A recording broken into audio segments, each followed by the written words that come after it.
welcome to my channel. Today we start the topic Kings and the Traders of Chapter and Imperial Capital Vijayanagar, Class 11th. This is the part 2 actually. I have already showed a part 1. So let's begin with this topic. As warfare during these times depended upon effective cavalry, the import of horses and Arabia and Central Asia was very important for revival kingdom.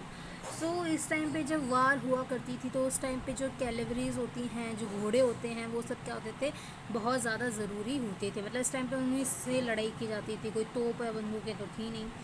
This trade was initially control by Arabs. जो ये जो लाए जाते थे, जो cavalry है, जो घोड़े वगैरह हैं, वो लाए जाते थे अरेबिया और सेंट्रल एशिया से. तो ये जो ज़्यादातर ट्रेड था वो अरब्स ट्रेडर्स थे, उनके कंट्रोल में रहा करता था.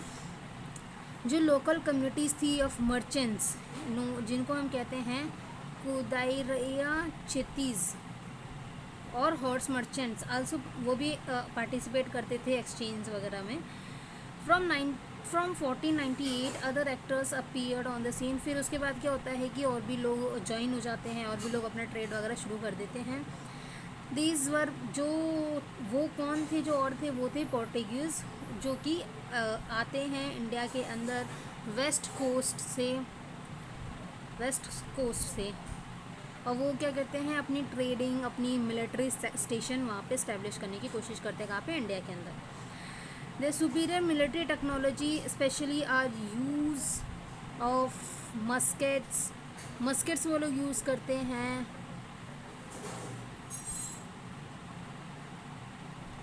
और वो क्या करते हैं, एक इम्पोर्टेंट पार्टनर बन जाते हैं. यानी कि वो क्या करते हैं, पहले वो आते थे एज अ ट्रेडिंग पर्पस, फिर उसके बाद वो क्या कहते हैं, पॉलिटिक्स में भी घुस जाते हैं इंडिया की में. इनफैक्ट जो विजयनगर होता है was also noted for its market dealing. Vijayanagar इसलिए भी ज़्यादा इंपॉर्टेंट हो जाता है या फिर इसलिए भी ज़्यादा नोट किया जाता है क्योंकि उसके उधर मार्केट डीलिंग बहुत ज़्यादा होती थी, स्पाइसेस वगैरह की. टेक्सटाइल काफ़ी अच्छा था, प्रीशियस स्टोन्स वहाँ मिला करते, तो इसलिए जो इकनॉमी थी काफ़ी अच्छी थी. Trade was often regarded as a status symbol of such cities. जो ट्रेड था वो as a status symbol use किया जाता था. काफ़ी ज़्यादा वेल्दी पॉपुलेशन, अब इतना अच्छा ट्रेड हो रहा है तो काफ़ी ज़्यादा इनकम आती थी, तो कॉमन सेंस है. हाई डिमांड थी एक्जॉटिक गुड्स की, स्पेशली जो स्टोन्स और ज्वेलरीज होती थी ना उनकी. The revenue drive from trade in turns contributed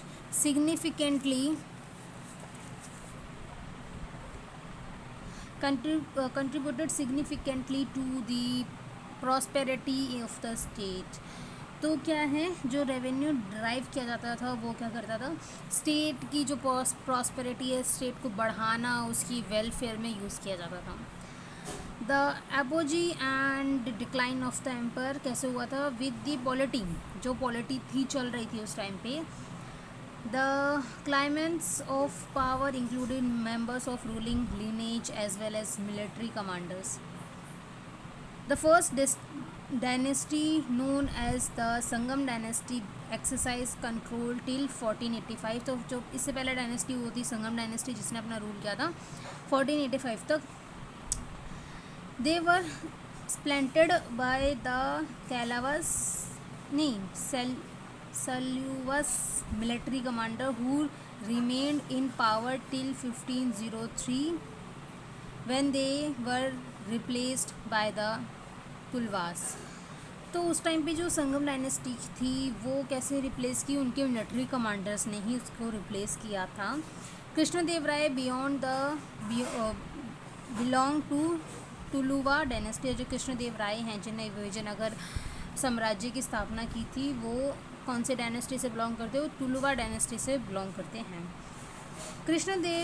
Krishnadeva Raya rule was characterized by expansion and consolidation.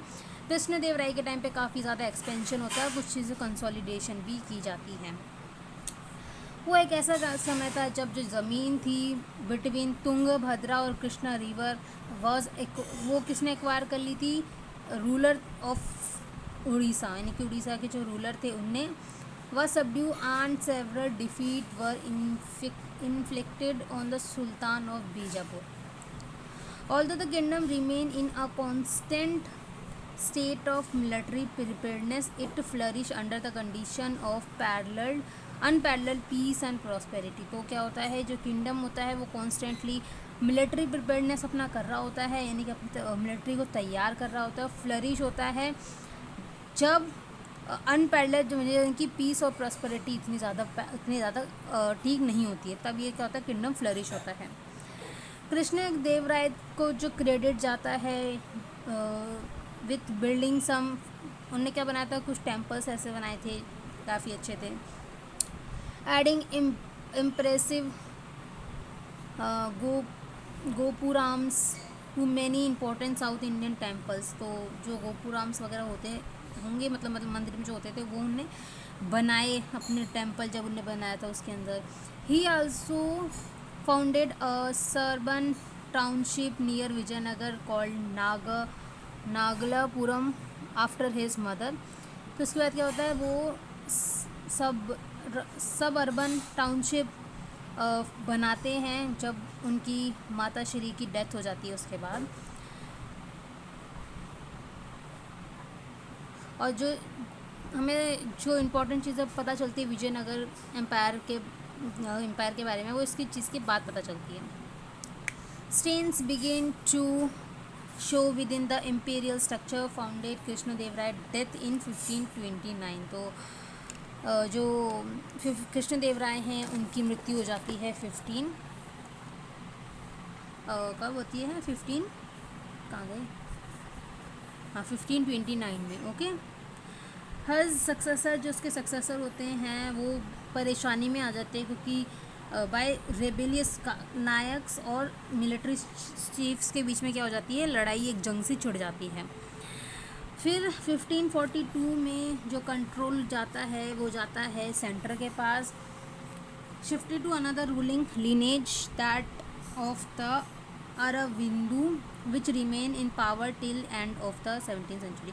तो इसके बाद जो lineage आती है वो अरविंदू के पास जाती है, जो कि 17 सेंचुरी तक अपने रूल में रहते हैं. इनके पीरियड के दौरान क्या होता है, जो मिलिट्री एम्बिशंस होती है रूलर्स की, विजयनगर रूलर की, एज वेल एज दक्कन के सुल्तान्स की, वो शिफ्ट हो जाती है अलाइनमेंट. अब वो क्या करती हैं, शिफ्टिंग अलाइनमेंट शो करती हैं. ठीक है. इवेंचुअली ये जो चीज़ है जो हो रही है, अलाइंस ऑफ सल्तनेट्स अगेंस्ट विजयनगर, मतलब ये क्या होता है, अब जो विजयनगर होता है और जो ये दक्कन के सल्तनत होते हैं, इनके बीच में एक रिवाइवलरी सी क्रिएट हो जाती है. 1565 में जो राम राय थे, चीफ मिनिस्टर ऑफ विजयनगर, ये आर्मी को लीड करते हैं बैटल के अंदर, जिस बैटल का नाम था रक्षासी तंगड़ी, जो कि अभी टेलीकोटा के नाम से जानी जाती है. जो इनकी फोर्सेस थी वो बीजापुर की जो आर्मी थी, अहमदनगर की आर्मी थी और गोलकोंडा की आर्मी थी, उसके साथ ये लोग क्या करते हैं, रूटेड हो जाते हैं, यानी कि उनके साथ वो सहयोग समझ लो एक तरह से. दो the victorious army sack the city of Vijayanagar. जो विक्ट्रियस आर्मी होती है, जो आर्मी जीतती है, वो विजयनगर की जो शहर होता है उसको क्या करती है, सैक करती है. The city was totally abundant with in a few years. जो जितना भी उसमें अच्छी चीज़ें होती हैं, सोना चांदी, वो सब चीज़ ले लिया जाता है, चुरा लिया जाता है, सैक किया जाता है. Now the focus of the empire shifted to the east where the अरविंदू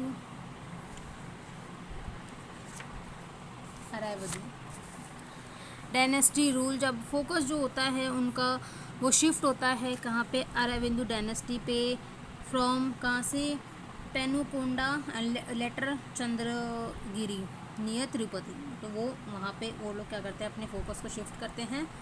all जो आर्मीज़ होती है सुल्तान की, वो रिस्पॉन्सिबल होती है जो विजयनगर में उन्होंने इतना उत्पाद किया, इतना डिस्ट्रक्शन किया, उसकी जो रिलेशन है बिटवीन सल्तनत और राजा के, वो अब क्या हैं, अब अच्छे नहीं रह गए हैं. अब ये काफ़ी ज़्यादा हॉस्टाइल हो चुके हैं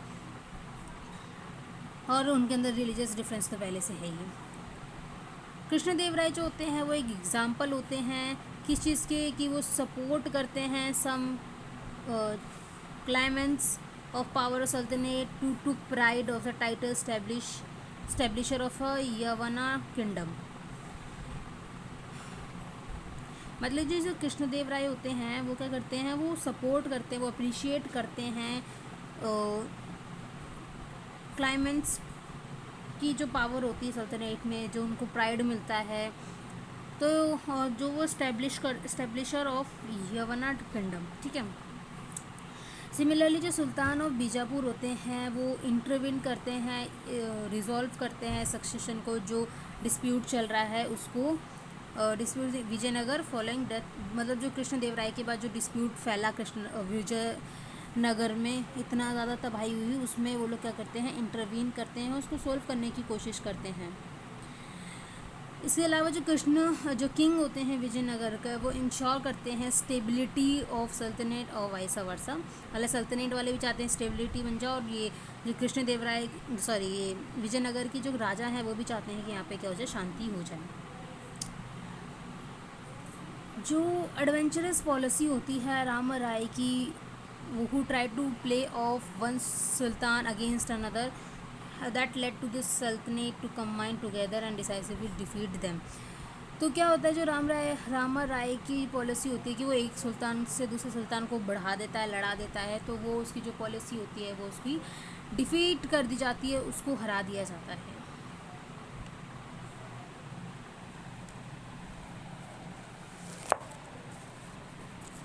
अब आते हैं हमारे राजास, एक मिनट,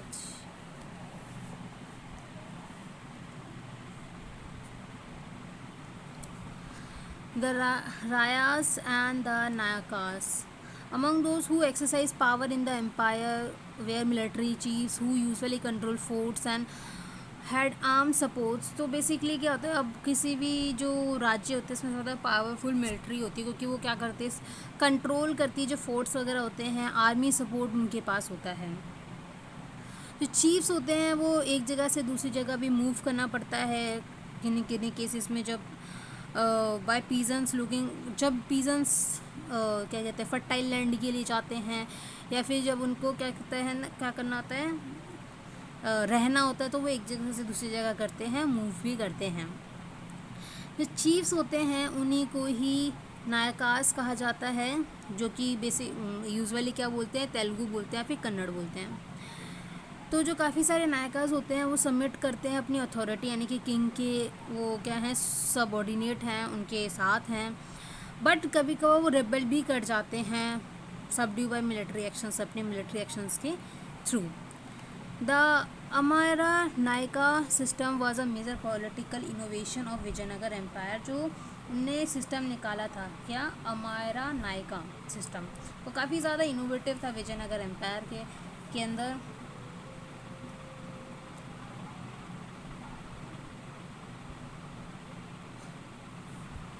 इट इज़ लाइकली उसके अंदर जो फीचर्स थे सिस्टम के अंदर वो डिराइव हो रहे थे इक्ता सिस्टम से, जो दिल्ली सल्तनत के टाइम पे चला करता था।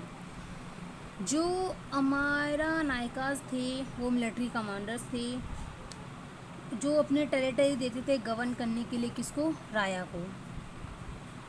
और वो वहाँ से क्या करते थे, वो कलेक्ट करते थे टैक्सेस और जो ड्यूज़, अदर ड्यूज़ फ्रॉम पीजेंट्स, यानी कि उनने कभी लोन दिया होगा तो वो लोन की भरपाई भी अपनी जो ज़मीन दे के वो लोग कर लिया करते थे। पीजेंट से भी, ट्रेडर्स से भी, उस एरिया में जो ट्रेड करते थे उनसे भी। They retain part of the revenue for personal use, जो रेवेन्यू बच रहा है उसको अपने पर्सनल यूज़ में यूज़ कर लेते थे, ताकि वो मेंटेन कर सके अपने घोड़े, अपने हाथी, अपनी सेना को क्या कर सकते हैं, मेंटेन कर सकें। इसकी वजह से क्या होता था, वो काफ़ी ज़्यादा इफ़ेक्टिव फ़ाइट कर सकते थे, मतलब कि अगर वो लोग वार वगैरह में गए तो वो काफ़ी ज़्यादा अच्छे से फ़ाइट कर सकते थे, उनके पास अच्छी सेना होती थी, काफ़ी ज़्यादा वेल ट्रेन घोड़े, हाथी, सेना, अच्छी ऑर्गेनाइज्ड सेना वो हुआ करती थी, जिसकी वजह से उनका जो था पूरे साउथ पेनिनसुला में उनका कंट्रोल काफ़ी अच्छा खासा था। कुछ जो रेवेन्यू वो लोग लेते थे वो टेंपल को मेंटेन करने के लिए या फिर इरिगेशन पर्पस के लिए वो लोग यूज़ किया करते थे। अमायरा नायकाज क्या करते थे, टर्ब्यूट यानी कि कुछ पैसे देते थे राजा को, सालाना देते थे, या फिर कुछ गिफ्ट के फॉर्म में देते थे अपनी लॉयल्टी शो करने के लिए। किंग्स ऑफिशियली क्या करते थे, पहले एसेस थे control over transferring them one place to. King पहले क्या करते थे, उनको अपना कंट्रोल दिखाने के लिए उनको एक जगह से दूसरी जगह भेज दिया करते थे। बट जब 17th सेंचुरी आती है तो जो नायकाज होते हैं वो अपना एक इंडिपेंडेंट किंगडम स्टैब्लिश कर लेते हैं, जिसकी वजह से क्या होता है, जो सेंट्रल इंपीरियल सिस्टम होता है वो कोलैप्स हो जाता है। सो हमारा दूसरा टॉपिक आता है विजयनगर कैपिटल के अंदर एनवायरन्स कैसे थे, यानी कि उसकी बिल्डिंग का स्टाइल कैसा था और क्या क्या चीज़ें वहाँ पे थी। तो बेसिकली पहला हमारे पास आता है वाटर रिसोर्सेज। वाटर रिसोर्स कैसा था वहाँ पे, किस माध्यम से हम वाटर एक्सेस किया करते थे, वो चीज़ है। ये काफ़ी ज़्यादा स्ट्राइकिंग फीचर है about the location of Vijayanagar, मतलब जो विजयनगर की लोकेशन है वो एक नेचुरल बेसिन में है जो कि फॉर्म कर रही है कौन, तुंगभद्रा रिवर, जो कि फ्लो कर रही है नॉर्थ ईस्ट डायरेक्शन में। यानी कि बेसिकली क्या है, जो वो है विजयनगर वो थोड़ा लो लाइन एरिया पे है, तो उसमें काफ़ी अच्छा एक नेचुरल बेसिन बन गया जहाँ से हमको पानी आसानी से मिल जाया करता था। जो सराउंडिंग का लैंडस्केप है, यानी कि जो आसपास की जगह है वो उसमें ग्रेनाइट हिल्स यानी कि जो हिल्स हैं उनके अंदर ग्रेनाइट प्रेजेंट है और form a girdle around the city. और वो क्या कर रहे हैं, एक तरह से गर्डिल फॉर्म कर रहे हैं around the city. Number of stream flow down to river from this rocky outcrops. तो काफ़ी सारी रिवर्स क्या हो रही हैं, काफ़ी सारी स्ट्रीम्स क्या हो रही हैं, नीचे आ रही है, यानी कि झरने टाइप। इन ऑलमोस्ट केसेस क्या होता है, जो बैंकमेंट होता है वो बनाया जाता है अलोंग इन स्ट्रीम्स के इर्द गिर्द रिजर्वर क्रिएट किया जाता है काफ़ी बड़े बड़े साइज़ के, ताकि पानी स्टोर किया जा सके। और ये क्या होता है, ये काफ़ी ज़्यादा एरिड जोन होता है पेनिनसुला का। पेनिनसुला में काफ़ी ज़्यादा एरिड जोन होता है जिसमें स्टोर किया जाता है रेन वाटर, ताकि वो हम शहर के अगर कुछ काम होते तो उन कामों में हम ला सकें। जो most important such tank was build earlier years in 15th century में ऐसे टैंक्स वगैरह बनाए जाते थे जिनको हम कहते थे कमालपुरम टैंक। जो टैंक हैं नॉट इरिगेटिंग फील्ड, बट ये इरिगेशन के लिए यूज़ नहीं किए जाते थे, बल्कि ये किए जाते थे यूज़ रॉयल सेंटर्स के लिए। मतलब रॉयल सेंटर्स जो होते हैं उधर इरिगेशन के, उधर पानी का जो भी यूज़ होता था वो इन टैंक में जो पानी होता था वहीं से ये लोग लिया करते होंगे। Most of the most prominent water का पानी से जो इनका काम था among the rains is the Hariyal canal. यानी कि हरियाल जो कैनल था उसमें काफ़ी ज़्यादा पानी जो स्टोर होता था उसका यूज़ किया जाता था, जो कि पानी लेती थी तुंगभद्रा रिवर से, जो कि इरिगेशन में भी काम आता था। और the cultivated valley the sacred centre from the urban core. तो ये जो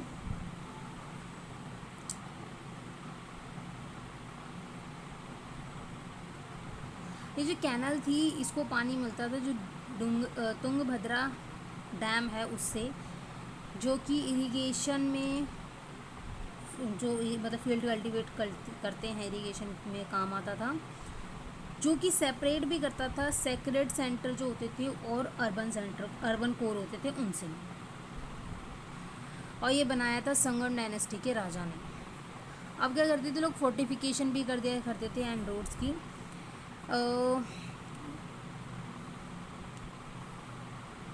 अब्दुल रज़ाक जो एम्बेसडर थे आए थे पर्शिया से, पर्शिया के रूलर ने मतलब उनको भेजा था कलिकट, जिसको आज के तारीख में बोलते हैं कोज़िकोड। 15th सेंचुरी में आए थे, जो कि काफ़ी ज़्यादा इम्प्रेस हुए थे हमारे यहाँ की फोर्टिफिकेशन से, जो कि 7 लाइन फोर्टिफिकेशन थी। This encircle not only cities, ये केवल सिटीज़ मतलब ऐसा नहीं कि शहरों के इर्द गिर्द फोर्टिफिकेशन कर दिए। फोर्टिफिकेशन उन्होंने एग्रीकल्चर के जो फील्ड था उनके इर्द गिर्द की थी, और जो फॉरेस्ट था उनके भी इर्द गिर्द की थी। जो आउटर मोस्ट वॉल थी वो उनकी लिंक होती है हिल्स से, हिल्स सराउंडिंग द सिटी, मतलब जो हिल्स होती है शहर के बाहर उनसे, मतलब शहर से लगी हुई उनसे, उनको भी क्या करती थी, फोर्टिफाई करती थी। Massive masonry construction was slightly trap, जो मैसोनरी कंस्ट्रक्शन होता था वो भी इसके अंदर कवर हो जाया करता था। इसमें कोई भी मोर्टार या फिर सीमेंट का प्रयोग नहीं करना पड़ता था। In the construction the stone, इसमें क्या होता था, जो पत्थर ही आपस में पत्थर को जोड़ के, यानी कि पत्थर अटका देते ना, वैसा करके ये लोग क्या करते थे, पूरी वॉल बना दिया करते थे। जो अंदर का पोर्शन होता था वो अर्थ पैक्ड या फिर रबल वगैरह उसमें यूज़ ये लोग करते थे। स्क्वायर या फिर रेक्टेंगल बास्टन्स प्रोजेक्ट आउटवर्ड, यानी कि ऐसे होता है, देखो ऐसे, ये दीवार है, इसके ऊपर ऐसे बना दिया, ऐसे कर दिया, तो ये होता है क्या, बेस्टॉन्स। ये क्या था, मिलिट्री पर्पज़ के लिए ये लोग यूज़ किया करते थे। इसके अंदर जो सबसे ज़्यादा सिग्निफिकेंट फीचर है वो यही था कि ये लोग अपने एग्रीकल्चर ट्रैक्ट्स को भी क्या करते थे, फोर्टिफाई कर दिया करते थे। अब्दुल रज़ाक जो थे, इनने नोटिस किया फर्स्ट टाइम कि between the first second and third, जो पहली दूसरी और तीसरी वॉल थी उनके, वो जो फोर्टिफाई की थी उनके बीच में थे कल्टिवेटेड फील्ड्स, गार्डन और हाउस। और जो एक और ऑब्जर्वर होंगे वो थे पेस, उनने ये ऑब्जर्व किया कि from this first circuit until you, जब क्या बोलते हैं, आर्कोलॉजिस्ट को क्या मिलता है, चाइनीज़ प्रोफेलेन मिलती है कुछ एरिया में, यानी कि नॉर्थ ईस्ट कॉर्नर पे, वहाँ पे वो अनुमान लगाते हैं कि या तो यहाँ पे रिच ट्रेडर्स रहे होंगे या फिर मुस्लिम्स के रेसिडेंट्स के क्वार्टर्स वहाँ पे हो सकते हैं। और वहाँ पे उनको एक डिस्टिंक्ट फीचर मिलता है कि जो उनके टोम्स और मॉक्स के अंदर मंडप जैसे जो हम्पी टेम्पल में पाए जाते हैं, उनके जैसे आर्किटेक्चर वो वहाँ पे देखते हैं। 16वीं सेंचुरी में पोर्टुगीज़ का जो वो होता है, ट्रैवलर होता है, वो आता है जिसका नाम होता है बरबोसा। वो ये कहता है कि जो दूसरे हाउसेस होते हैं वो क्या होते हैं, दैटेस्ट होते हैं, बट कोई ना, तो जो हाउसेस अरेंज होते हैं वो होते हैं ऑक्यूपेशन के हिसाब से, लंबी लंबी सड़कें, काफ़ी ज़्यादा ओपन प्लेसेस वहाँ पे होते हैं। जो फील्ड सर्वे होता है, फील्ड सर्वे हमें ये बताता है कि वहाँ पे काफ़ी सारे श्राइन्स हैं, स्मॉल टेम्पल्स हैं, और क्या है, वैरायटी ऑफ कल्ट्स हैं, डिफरेंट कम्युनिटीज़ वहाँ पे रहती होंगी। और हमें वेल्स कुएँ के बारे में पता चलता है, रेन वाटर टैंक्स के बारे में हमें पता चलता है, टेंपल के अंदर भी टैंक्स होते हैं या फिर हो रहे होंगे, ऐसे पता चलता है। और इन सब से वो क्या करते होंगे, पानी का अपनी जो भरपाई है वो लोग पूरी करते होंगे। फिर हम पढ़ते हैं रॉयल सेंटर्स के बारे में। ये हमें मिलते हैं साउथ वेस्ट एरिया में। इनको रॉयल सेंटर्स कहा जाता है। यहाँ पे 60 से ज़्यादा टेम्पल्स मिलते हैं इस वजह से। तो ये हम देख सकते हैं कि जो टेम्पल्स की पैट्रोनेज है, कल्स हैं, वो काफ़ी ज़्यादा इम्पोर्टेंट थे रूलर्स के लिए। वहाँ के रूलर्स जो थे वो काफ़ी ज़्यादा भगवान को माना करते थे। वो इस्टेब्लिश करते हैं, लेजिटिमाइज़ करते हैं अपनी अथॉरिटी, अपने थ्रू एसोसिएशन विद डिविनिटी, यानी कि भगवान से जुड़ के वो अपनी अथॉरिटी को इस्टेब्लिश करते हैं। 30 बिल्डिंग कॉम्प्लेक्सेस समथिंग कुछ मिले हैं, कुछ पाए गए हैं। और जो काफ़ी ज़्यादा बड़े बड़े स्ट्रक्चर उन्हें देखने को नहीं मिले हैं, हैव बीन एसोसिएटेड,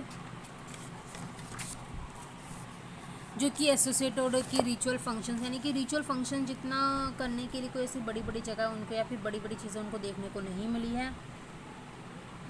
उनकी स्ट्रक्चर और उनकी टेम्पल के बीच में डिफरेंस क्या था कि is that the latter was constructed entirely of masonry, while superstructure of the secular building was made of perishable material.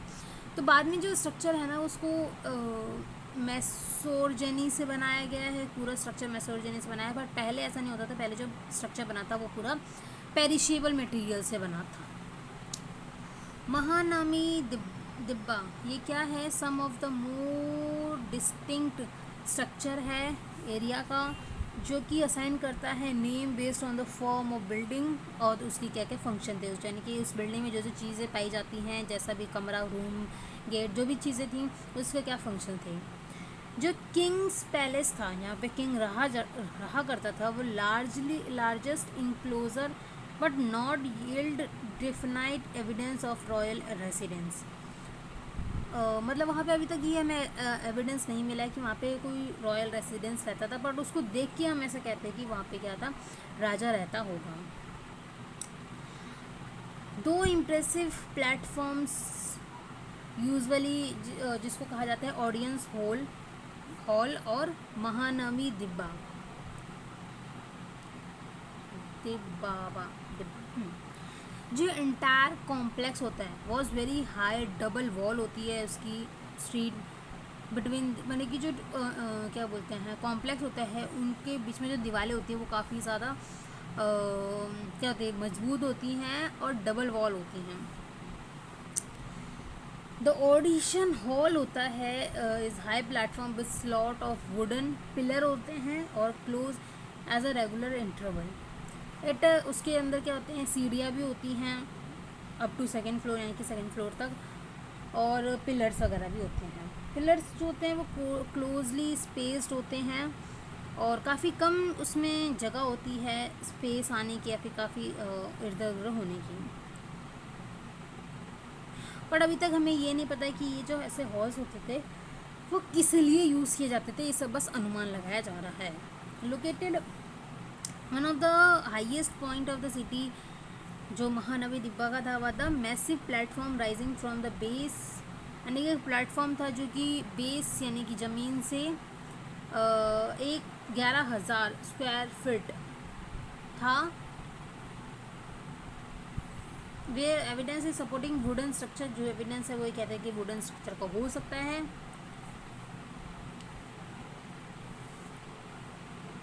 और जो बेस है वो कवर है रिलीफ कार्विंग से। Rituals associated with structure probably coincided with Mahanavi, literally means the great 9th day और 10th day Hindu festival का, यानी कि बेसिकली यहाँ पे कुछ अपनी नवरात्रि सेलिब्रेट किया जाता है उसके बारे में बताया जा रहा है कि यानी कि जो हमें वो बड़ा सा वो लकड़ी का मिला था जिसके ऊपर कुछ ऐसे डिज़ाइन थी, ऐसे देखो इस पिक्चर में। तो ये बेसिकली हमें बताता है जो 9 दिन चलते हैं हिंदुओं में, जो 10वां दिन का जो फेस्टिवल होता है जिसको दशहरा कहते हैं, नवरात्रि के बाद जो आती है, जो कि सितंबर और अक्टूबर के महीने में आती है और हर अलग अलग जगह पे इसको अलग अलग नाम से जाते हैं, जैसे बंगाल में दुर्गा पूजा, नवरात्रि, महानवमी, पेनिसुलर इंडिया वगैरह में। तो उसके उनको क्या मिलते हैं, एविडेंस देखने को मिलते हैं। जो विजयनगर एम्पायर होता है वो डिस्प्ले करता है अपनी प्रेस्टीज, अपनी पावर, स्क्रूटिनी, ऐसे सब ओकेशन पे, यानी कि जब नवरात्रि वगैरह आती है तो तब वो अपनी पावर, अपनी प्रेजेंस, अपनी दबदबा, अपना सियासी बल तब वो दिखाती हैं। सेरेमनीज परफॉर्म की जाती हैं जिसमें जो भगवान जी होते हैं उनकी इमेज की वर्शिप, पूजा पाठ के बारे में बताया है, घोड़ों की पूजा पाठ के बारे में बताया है, सेक्रीफाइस जो बफेलोज होते हैं फिर अदर एनिमल्स होते हैं वो जो सेक्रीफाइस करते हैं उन सब चीज़ को सेलिब्रेट वो लोग करते हैं। डांसेस के बारे में बताया है, wrestling matches, procession, caparison, horses, elephants, cheered soldiers, as well as rituals presented before the king and his guest by chief nakas and subordinate king marked the occasion। यानी कि बेसिकली जो आप सोचते हो कि राजा महाराजा का जैसा होता है बेसिकली वही सब चीज़ें इसमें होती थी विजयनगर एम्पायर में। जो सेरेमनीज़ होती थी वो काफ़ी ज़्यादा डीप सिंबॉलिक मीनिंग रखती थी अपने अंदर, ऐसे कुछ नहीं हो जाता था, काफ़ी ज़्यादा मीनिंगफुल वो हुआ करती थी। मतलब लास्ट डे जब होता था फेस्टिवल का, जो किंग होता है अपनी आर्मी के साथ और आर्मीज ऑफ नाकास ग्रैंड सेरेमनी वो अनाउंस करता है अपने ओपन फील्ड में, ऐसा होता था। It's all about the past. जो ओकेशन है जो राजा ने ऑर्गेनाइज़ किया है उसमें जो नाकास वो काफ़ी बड़े बड़े गिफ्ट लाते थे राजा के लिए। was the Mahanavi Dibba that stand today the center of elaborate ritual. Scholars have pointed that space surrounding the structure does not seem to have been adequate or elaborate profession of armed men, women, a large number of animals। यानी कि जो जगह होती थी उनके palace के बाहर वो इतनी ज़्यादा नहीं हुआ करती थी, वो इतने ज़्यादा बड़े बड़े फंक्शन से लोग परफॉर्म कर सकें। बट अभी ऐसा कुछ कंफर्म है भी नहीं, है ना। कोई और बिल्डिंग्स कैसे होती थी रॉयल सेंटर्स के अंदर, कि जो काफ़ी ज़्यादा सुंदर सुंदर रॉयल सेंटर्स हुआ करते थे, और एक का नाम था लोटस महल, जो कि ब्रिटिश ट्रैवलर ने दिया था 19th सेंचुरी के अंदर इसका नाम। सर्टेन रोमांटिक सी ये जगह थी, historians was not quite sure what the building was use for, यानी कि काफ़ी रोमांटिक सी जगह थी। ऐसे लोटस देख के आपको क्या ही आएगा, रोमांटिक जैसे ही लगेगा ना कि काफ़ी अच्छा पीसफुल या फिर ऐसा है, पर तभी पता नहीं है कि वो किस काम की हुआ करती थी। एक सजेशन ये दिया गया है, जो कि ये मैप में दिया गया है, जो कि किसने बनाया है, मैकेंजी ने बनाया है। Have been seen a council member, इसमें हमें देखने को मिलता है where a king met his adviser, यानी कि जो मैकेंजी ने मैप बनाया है वो ये रहा लोटस महल, देखो काफ़ी अच्छा है। तो वो क्या कह रहा है, हाँ, जो मैकेंजी ने मैप बनाया है उसमें हमें काउंसिल चैम्बर देखने को मिलता है, जहाँ पे हो सकता है जो राजा है वो अपने भाषण वगैरह देता था, अपने एडवाइस वगैरह दिया करता था। तो काफ़ी सारे टेंपल हैं वो पाए जाते हैं सेक्रेट सेंटर्स में, और कुछ रॉयल सेंटर्स में भी पाए जाते हैं। One of the most spectacular of this is known as a Hazara Rama temple. This is probably बना होगा यूज्ड बाय द किंग, जो उसकी किंग और उसकी फैमिली थी, ये ज़्यादातर यही टेम्पल यूज़ ही होकर करती थी। जो इमेज है in the centre shrines are missing, इसकी जो इमेज है वो है नहीं, वो मिसिंग है, बस जो इनकी वॉल्स है वो सरवाइव कर रही है। वो जो उनकी वॉल होती है उस पर क्या होता है, रामायण जो होती है हमारी, उनकी कहानी, मतलब रामायण में क्या होता था उसी की पूरी डिपिक्शन वहाँ पे उनकी वॉल में होती थी। स्ट्रक्चर ऑफ विजयनगर, उसको तोड़ दिया जाता है, सिटी को जब सैक कर लिया जाता है, addition of building partially structure were continue by नाकास, जो स्ट्रक्चर बच जाते हैं बस वही कंटिन्यू चल रहा है, वरना तो सब चीज़ ख़त्म हो ही जाती है। उसमें से कुछ बिल्डिंग ऐसी भी हैं जो सर्वाइव कर गई, बट काफ़ी ज़्यादा जो एविडेंस है वो लड़ाई झगड़े में ऐसे ही ख़त्म हो जाते हैं, इसलिए हमें काफ़ी कुछ देखने को नहीं मिलता है। जो हमने देखा होता है वो सब बस अंदाजे के बेस पे ही चलता है।